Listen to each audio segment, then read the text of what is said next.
भज गोविन्दं भज गोविन्दं भज गोविन्दं मूढमते। सम्प्राप्ते सन्हिते काले नहि नहि रक्षति डुकृञ्जकर्णे। भज गोविन्दं भज गोविन्दं भज गोविन्दं मूढमते। मूढजहि धनागमतृष्णां कुरु सद्बुद्धि मनसि वितृष्णाम्। यल्लभसे निज कर्मोपात्तं वित्तं तेन विनोदय चित्तं। भज गोविन्दं भज गोविन्दं भज गोविन्दं मूढमते। नारीस्तनभर नाभिदेशं दृष्ट्वा मागा मोहावेशम्। एतन्मासव सादिविकारं मनसि विचिन्तय वारं वारं। भज गोविन्दं भज गोविन्दं भज गोविन्दं मूढमते। नलिनी दलगत जलमतितरलं तद्वज्जीवितम् अतिशयचपलम्। विद्धि व्याधभिमानग्रस्तं लोकं शोकं हतं च समस्तं। भज गोविन्दं भज गोविन्दं भज गोविन्दं मूढमते। यावद्वितो पार्जनसक्त स्थावन निज परिवारो रक्त। पश्चाज्जीवति जर जर देहे वार्ता कोऽपि न पृच्छति गेहे। भज गोविन्दं भज गोविन्दं भज गोविन्दं मूढमते। यावत् पवनो निवसति देहे तावत् पृच्छति कुशलं गेहे।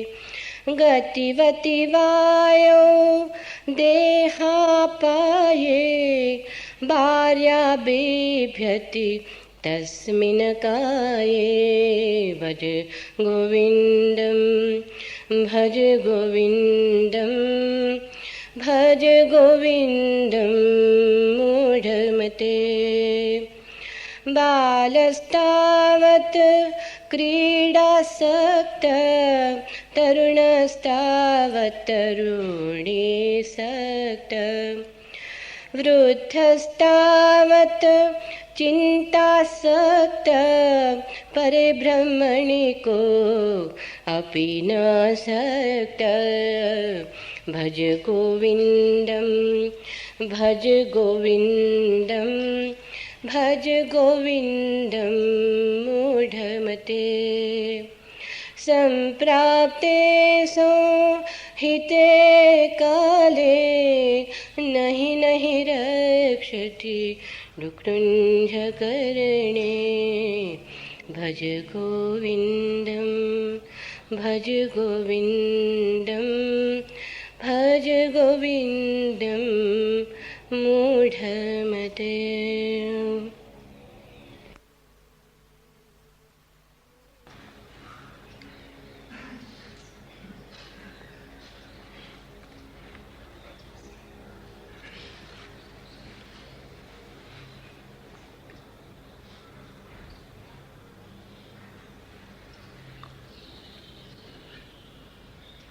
सत्य मिलता है शून्य में और खो जाता है शब्दों में।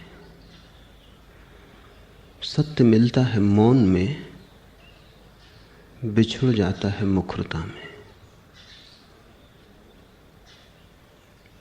सत्य की कोई भाषा नहीं, सारी भाषा असत्य है। भाषा मात्र मनुष्य का निर्माण है, सत्य मनुष्य का निर्माण नहीं, आविष्कार है। सत्य तो है ही, उसे बनाना नहीं है, न उसे प्रमाणित करना है, सिर्फ उघाड़ना है। और उघाड़ने की घटना जब मनुष्य के भीतर सारी भाषा का ऊहापोह शांत हो जाता है तभी घटती है। क्योंकि भाषा के ही पर्दे हैं, विचार से ही बाधा है।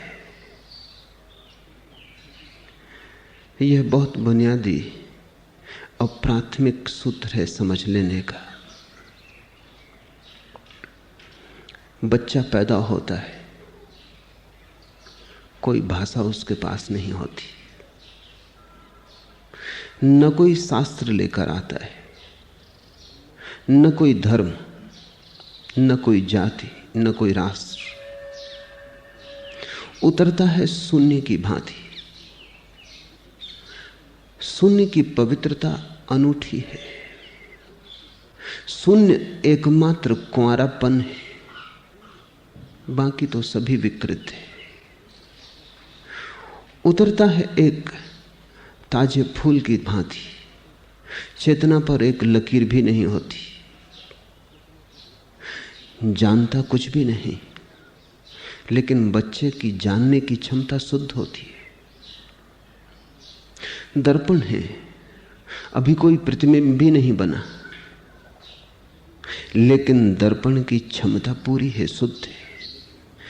बाद में प्रतिबिंब तो बहुत बन जाएंगे, जानना तो बढ़ जाएगा, जानने की क्षमता कम होती जाएगी, क्योंकि वो जो शून्य था वो शब्दों से भर जाएगा, उसकी रिक्तता समाप्त हो जाएगी।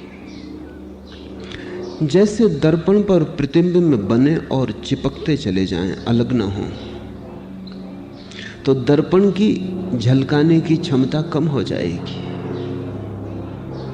बच्चा पैदा होता है, जानता कुछ भी नहीं, लेकिन जानने की क्षमता उसकी परिशुद्ध होती है।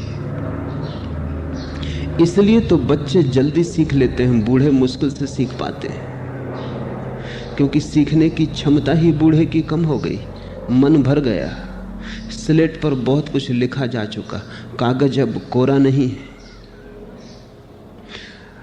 पहले कागज को कोरा करना पड़े तभी कुछ नया लिखा जा सके। बच्चा जैसा पैदा होता है, यदि तुम पुनः वैसे ही हो जाओ तो ही सत्य को पा सकोगे।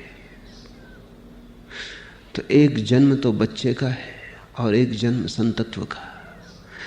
जिसके जीवन में दूसरा जन्म घट गया, जो द्विज हो गया, वही ब्राह्मण है। शास्त्र कहते हैं पैदा सभी शूद्र की भांति होते हैं,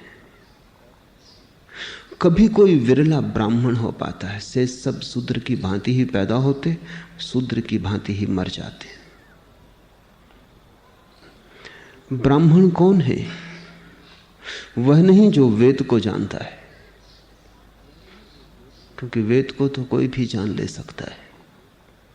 वह नहीं जिसे शास्त्र कंठस्थ है, शास्त्र तो कंठस्थ कोई भी कर ले सकता है। शास्त्र की जानकारी तो स्मृति है, ज्ञान नहीं। ब्राह्मण वह है जिसने ब्रह्म को जाना। यहां तुम आ गए हो, तुम्हें शायद पता भी ना हो, ये खोज ब्राह्मण होने की खोज, ब्रह्म को जानने की खोज।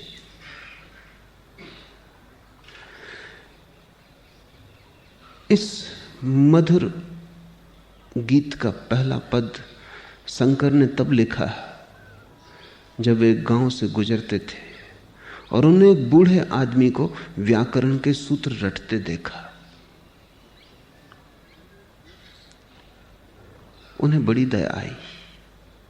मरते वक्त व्याकरण के सूत्र रट रहा है यह आदमी, पूरा जीवन भी गंवा दिया, अब आखिरी क्षण भी गंवा रहा है। पूरे जीवन तो परमात्मा को स्मरण नहीं किया, अब भी व्याकरण में उलझा है। व्याकरण के सूत्र रटने से क्या होगा?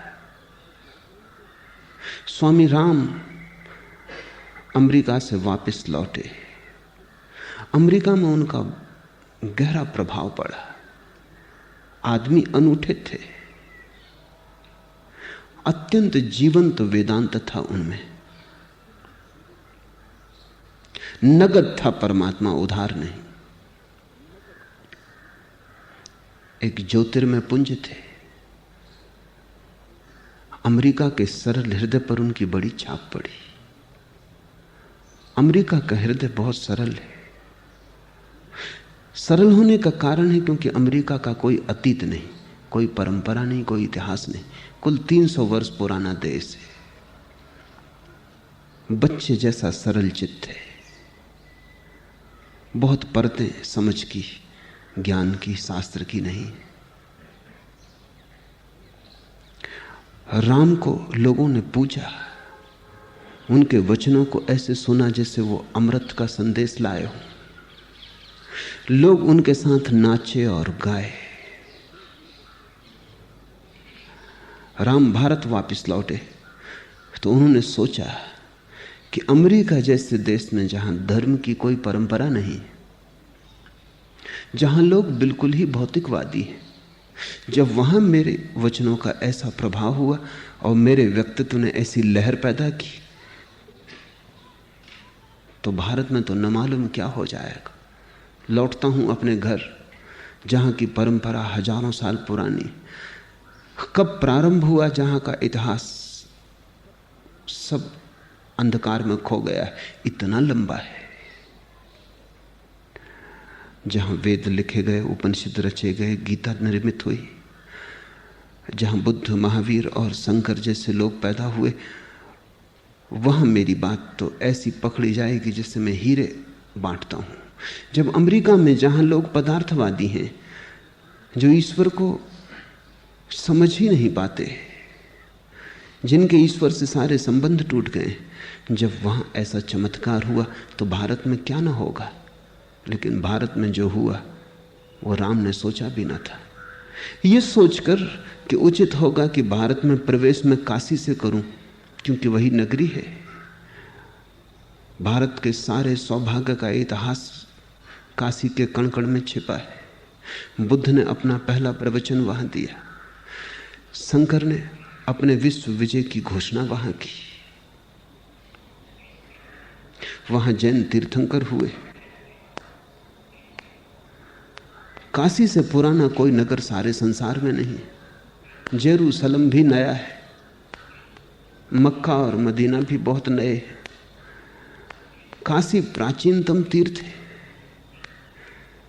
पृथ्वी पर सबसे पहला सभ्य हुआ नगर है। तो राम पहले काशी पहुंचे और उन्होंने पहला प्रवचन काशी में दिया। लेकिन बीच प्रवचन में एक पंडित खड़ा हो गया, उसने कहा कि रुके, संस्कृत आती है। राम कुछ समझ ना पाए, वो एक मस्त आदमी थे, उन्हें संस्कृत